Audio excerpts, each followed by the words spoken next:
Hai, jadi nama saya adalah Igusti Ayu Nadine Hirania dengan nomor NIM 0107111811. Jadi hari ini sesuai dengan ketentuan tugas TPS, saya akan mencoba menceritakan dan menganalisa mengenai salah satu karakter yang ada di dalam film The Accountant.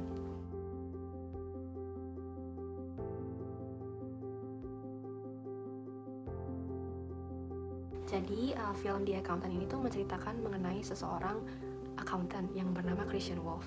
Nah, terus Christian Wolff ini, tapi dia bukan accountant biasa, karena selain bekerja untuk perusahaan-perusahaan besar, dia juga bekerja untuk kriminal-kriminal di seluruh dunia. Nah, lalu dia itu dipanggil oleh seorang perusahaan yang bernama Living Robotics, karena di perusahaan ini ada kebocoran uang, tapi mereka tidak tahu dari mana. Karena itu dipanggil Christian yang sangat ahli dalam bidangnya. Nah, kenapa film ini tuh unik banget? Karena Christian Wolff ini ahli karena dia itu punya sebuah sindrom yang bernama Asperger syndrome. Itu salah satu jenis dari autism. Nah, jadi Asperger syndrome ini membuat penderitanya itu tidak bisa bersosialisasi dengan orang lain meskipun dia mau. Jadi Chris ini mengalami kesulitan dalam membuat koneksi dan membaca emosi orang lain. Sayang sekali karena Asperger syndrome yang Chris miliki, dia itu jadi berbeda dari kebanyakan anak seumurnya. Terus kemudian karena sindrom itu juga ada banyak sekali masalah yang muncul di dalam kehidupannya. Dan yang paling utama itu adalah ibunya yang meninggalkan dia, adiknya, dan ayahnya saat ia masih kecil. Nah, padahal pada usia tersebut itu Chris tentunya pasti membutuhkan seorang sosok ibu yang memberinya kasih sayang dan perhatian supaya perkembangan psikis dan pribadinya itu tidak terganggu. Kemudian anak pada usia tersebut itu pastinya akan berusaha untuk mencari dan memperoleh kedekatan, ikatan emosi, dan memenuhi kebutuhan attachment yang dia punya. Tapi bisa dikatakan bahwa ibunya Chris itu bahkan tidak responsif akan kebutuhan anaknya dan bahkan mengabaikan anaknya sendiri sampai dia tega meninggalkan anaknya. Karena itu ada banyak hasil negatif yang diperoleh oleh Chris. Chris pun tumbuh menjadi seseorang yang memiliki perasaan negatif dan memiliki basic anxiety. Nah, basic anxiety itu akan muncul dari perasaan-perasaan terisolasi dan tidak berdaya yang membuat Chris merasa kecil, diserang, dan bahkan terabaikan.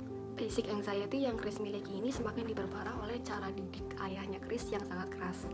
Jadi ayahnya Chris ini adalah seorang mantan pejabat militer, sehingga cara didikannya kepada Chris untuk mengatasi masalah Asperger ini tergolong cukup atau bahkan sangat keras.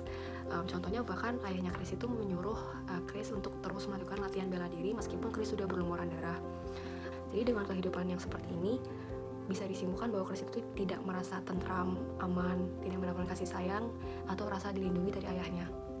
Nah, jadi selain Asperger syndrome, Chris itu juga menderita sebuah gangguan yang bernama OCD atau Obsessive Compulsive Disorder. Nah, OCD itu adalah sebuah masalah di mana penderitanya itu terobsesi dalam melakukan sebuah kegiatan berulang sebelum memulai sesuatu. Nah, contohnya itu, Chris itu punya kegiatan yang ia selalu ulangi setiap saat ia mau melakukan sesuatu, yaitu meniup kedua tangannya. Nah, untuk menjalani kehidupan sehari-hari, Chris itu punya beberapa defense mechanism yang dia gunakan. Defense mechanism pertama yang dia pakai itu adalah displacement, yaitu penyaluran tingkah laku atau emosi pada benda atau orang lain.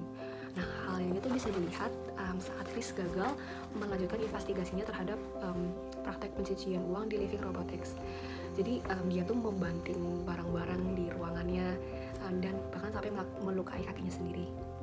Nah, lalu defense mechanism kedua yang Chris gunakan itu adalah sublimasi, yaitu mengubah dorongan dari yang tidak diterima oleh masyarakat menjadi dorongan yang diterima oleh masyarakat.